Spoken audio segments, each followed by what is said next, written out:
I broke no contact with my awful family, thinking things might be different this time around, but it's been worse than ever and I have nowhere to go. I just need to vent about this because I am incredibly depressed and I feel so alone. I went no contact with my family when I first left for college at 18. It lasted 2 years and then it eventually went low contact because I felt guilty about not talking to them. My mom was extremely abusive. She would strangle us, punch us in our backs, etc. You know how it goes. She never physically abused us when our dad was around, but the verbal abuse was enough to make him consider leaving her. Because of this, I have severe depression and PTSD and I had to go on medical leave from college. My mom begged me to come home for around 2 months before I gave in. I missed having a family and I am so stupid for being weak and giving in. Since I've been back, my mom has been doing weird things. She'll want me to get drunk with her, but I really can't drink alcohol because I'm on Celexa. When I refuse to drink, she'll give me the silent treatment for a few days. I'm always getting the silent treatment and it hurts. Today my mom asked me if I wanted to just live here and not go back to school. That made no sense.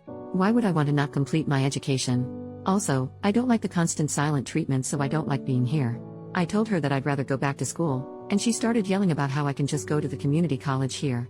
She started crying about how I didn't love her and my dad told her to stop being so dramatic. My sister came in and asked what happened. When my mom told her, she didn't say anything and just went on her laptop. For some context about my twin sister, she is beyond crazy. She once stalked a man for 6 months because the guy told him that she didn't know what she was talking about and should shut up. She found this guy's identity from a few Reddit comments and started physically mailing him things with death threats. She signed his Reddit username to everything. If I knew she had done this, I wouldn't have come here. My sister then sent me a PM on Reddit that said, "You dumb bitch. I hate you so much. You're a piece of trash and I'm glad you were SA'd. No one loves you and no one ever will, and how effing dare you make my mom upset. She has been kind to you and all she wanted was for you to stay here. You're never going to be anything and I know you've been feeling suicidal, so why stop feeling that way and just go unalive yourself? No one will care.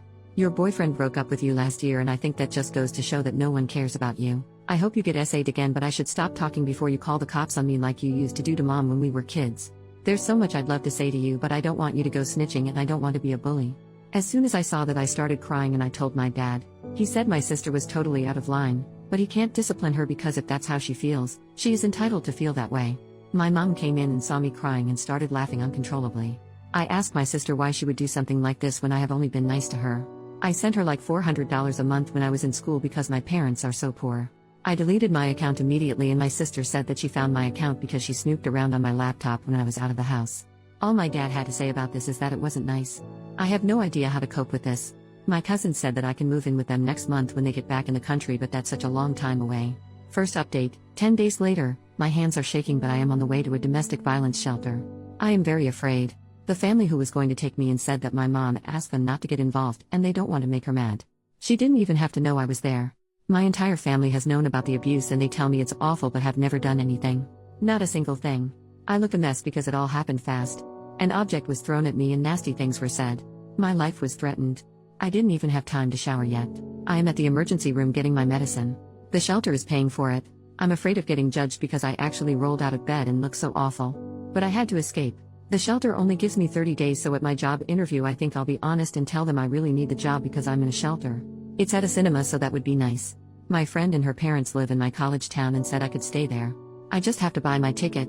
Thanks for the encouragement and I hope things will be okay for me. Edit. My dad keeps sending me texts telling me to call him immediately. I am not going to do that. Final update. Wow, so it's been nearly 3 years since I posted on this forum, desperate for help. For some reason, these posts just popped into my head after all this time, and rereading them I just want to hug my former self because I had forgotten how bad things were.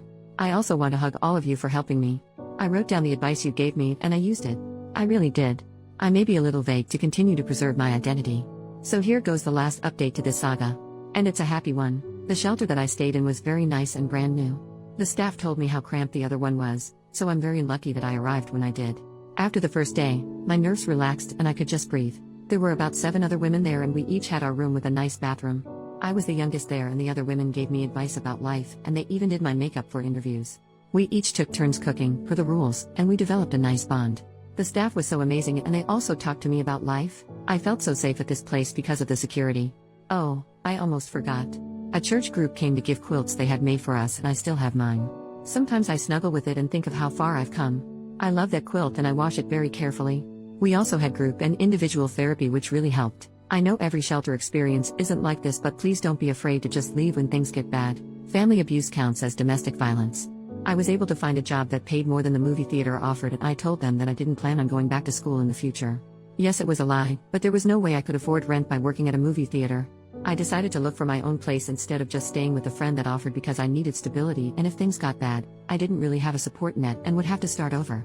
I had no reason to think things would go bad, but after leaving such a bad situation, I guess nothing felt secure for me anymore. I rented a room and my roommate was never home because he was a truck driver.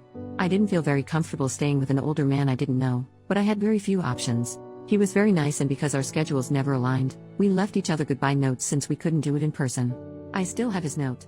I did go back to school the next semester when my medical leave was over, but not at my original school. I felt like I needed a fresh start, and my family knew about the old school anyway, so I applied to different schools.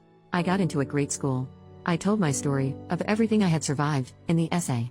When my sister told me that I wasn't going to be anything, she was wrong. And I think she knew she was wrong in her assessment of me. I graduated this year and I have stability that I've never known before. Although I'm a few years older than I wanted to be when I graduated, I realized that sort of thing doesn't even matter, and the medical leave was beneficial. I just got engaged to a lovely man with a lovely family. They always tell me they're my family, and I'm so close with my future mother-in-law. It still feels weird. I had food poisoning for the first time a few days ago, and my fiancé left the house at 2 a.m. to get Pedialyte just to make sure I was hydrated. And when I felt like I was never leaving the bathroom, he told me he was going to make lentil soup for me. I didn't have to ask or even say anything. When I was a kid and vomiting blood, my mom told me to go back to sleep. It feels nice to be treated this way, and sometimes I catch myself saying, "You don't have to," when he tries to do something nice to me. Anyway, he has 6 siblings and they're like the siblings I never had. I learned to value myself and put myself first. I wasn't loved as a child, and so I do things for myself that I didn't get. No one made me feel special, so I do it myself. I make it a point to buy flowers for myself weekly. A therapist recommended this to me, and it makes a difference. No one cared that I was sick as a child, so I make sure that I rest and relax without disruptions when I'm sick.